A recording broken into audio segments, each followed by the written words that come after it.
Hi, everyone. Good afternoon. It's a good afternoon from Alice Springs. It may be evening or morning in your part of the world. Hi, everyone.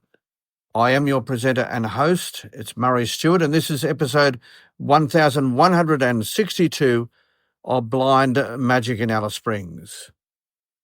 Being pragmatic, a great place to be. So, what does pragmatic mean? When it comes to your emotions, it means in the middle. Yeah, that sensible centre that I talk about. Being in the sensible centre. And if you are in the sensible centre, it leaves you capable of very clear thinking. I have a beautiful support worker, and I've said to her very often that I marvel at how pragmatic she is, given that she's in her 20s. Yeah, she's remarkably pragmatic.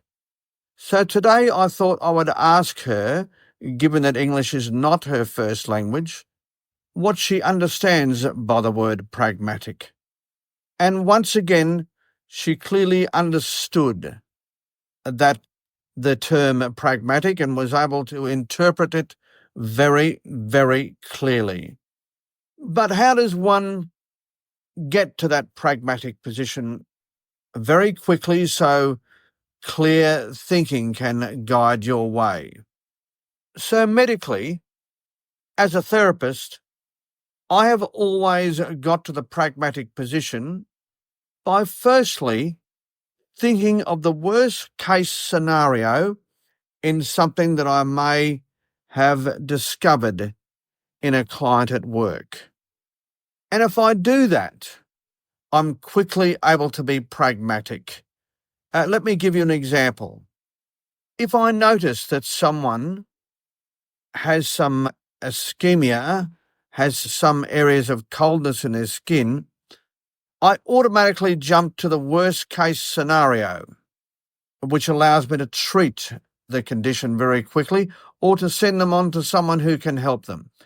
So if someone has ischemia, that's a sign that there are some vascular blockages. In other words, there may be some blockages of their vascular system back to the heart, interruptions in their blood flow back to the heart. So, of course, the worst case scenario of that is heart attack. Yeah, so I very quickly, having thought of the worst case scenario, send them to their doctor, ensuring that they ask their doctor for an angiogram, which will determine the circumstances and give them clarity about their vascular flow. That's right, determine whether there are any blood flow occlusions. So that is how I become pragmatic very, very quickly. I think of the worst so I can then find middle ground. And the middle ground is to work a solution, work a diagnostic pathway. That's being pragmatic.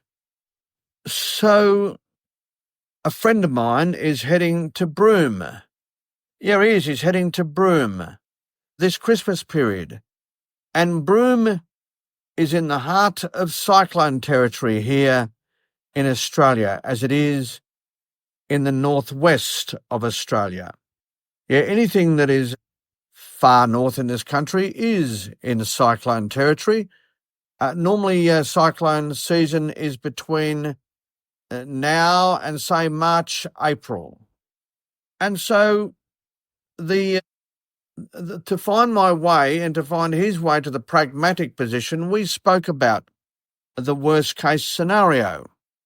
The worst case scenario, of course, is that he would be in his home and he was struck by something flying through the air, maybe bits of his roofing, or of course a tree could fall on to his house. So I asked him how he is going to nullify that.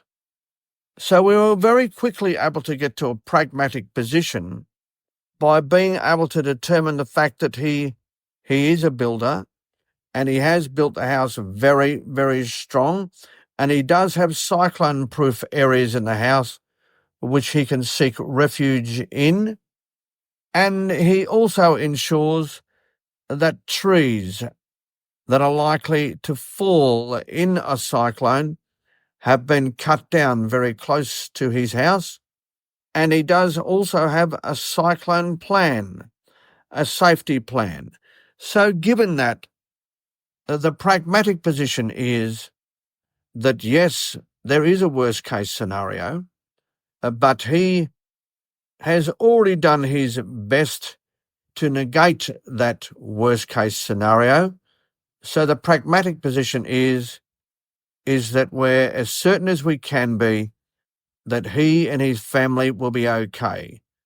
And that is the pragmatic position.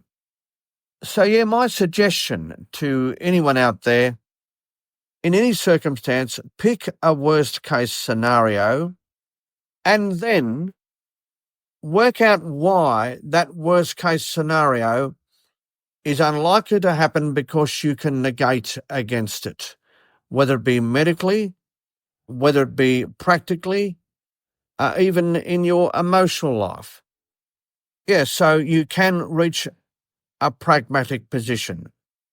I hope those two examples are okay for you.